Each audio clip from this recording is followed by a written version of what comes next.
আসসালামু আলাইকুম। আজ পবিত্র দ্বিতীয় রমজান এবং এই বছরের রমজানের প্রথম জুমুয়া।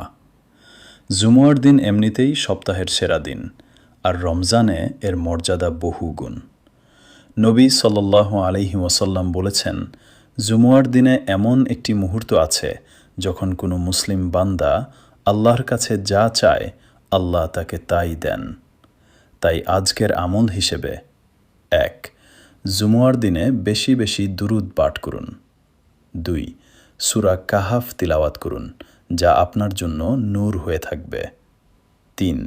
ইফতারের ঠিক আগ মুহূর্তে আল্লাহর কাছে মন খুলে দোয়া করুন, কারণ রমজানের জুমুয়ার দোয়া ফিরিয়ে দেওয়া হয় না। আল্লাহ আমাদের এই পবিত্র দিনের উসিলায় সবাইকে ক্ষমা করুন। আমিন। ভিডিওটি শেয়ার করে অন্যকে আমল করার সুযোগ করে দিন। জাযাকাল্লাহু খাইরান।